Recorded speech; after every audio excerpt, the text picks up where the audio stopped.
Coming up on 5 Minute News. US to authorize mix-and-match boosters for COVID. Senate says Bolsonaro should face homicide charge for virus errors. And Adam Schiff says Attorney General is reluctant to pursue Trump. It's Wednesday, October 20. I'm Anthony Davis.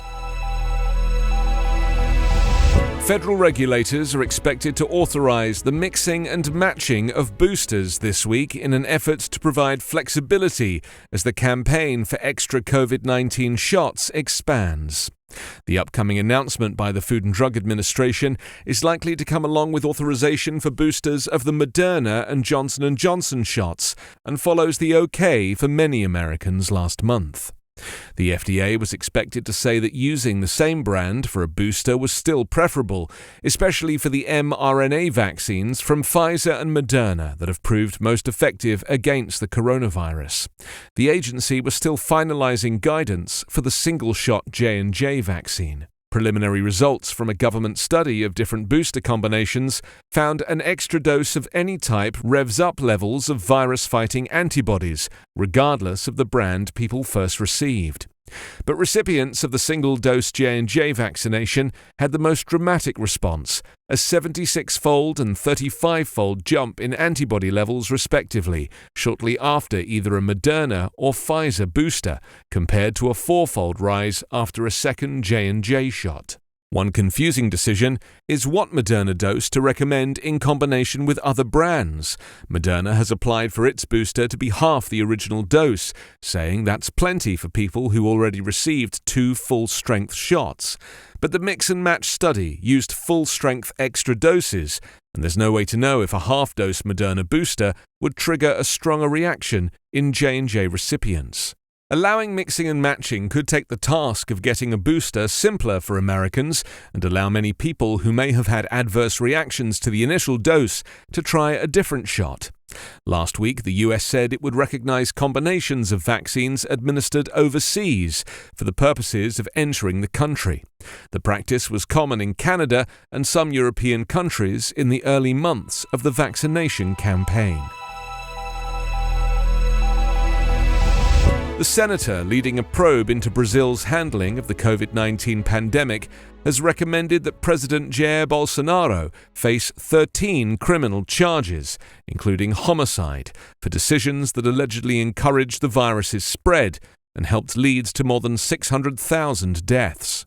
It remains highly unlikely, however, that Bolsonaro will face a trial on any such charges, which would have to be brought by Brazil's prosecutor general, a presidential nominee. Bolsonaro has dismissed the probe as politically motivated. The draft report from the probe prepared by Senator Renan Calheiros still needs to be voted on by the Senate and could be vetoed and altered. The vote is scheduled to take place next week. Earlier on Tuesday, Bolsonaro told supporters the probe was a joke and said he was not concerned about it. Brazil has the second highest death toll due to COVID-19 behind only the United States.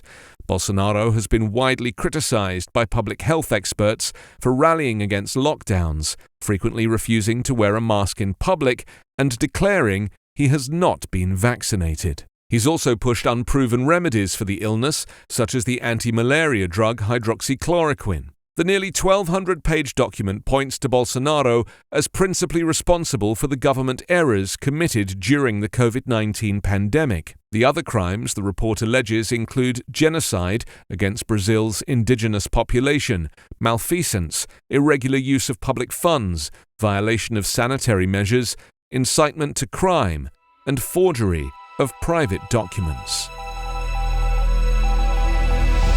In unusually pointed comments about a member of President Joe Biden's cabinet, House Intelligence Committee Chairman Representative Adam Schiff says he vehemently disagrees with Attorney General Merrick Garland's failure so far to aggressively investigate former President Donald Trump for his efforts to overturn the 2020 election and other matters. Appearing on Tuesday on a podcast, the California Democrat was asked about the Garland Justice Department's reluctance to launch investigations of the former president, based on the 2018 report by former special counsel Robert Mueller that spelled out Trump's efforts to obstruct the investigation into Russian interference in the 2016 election.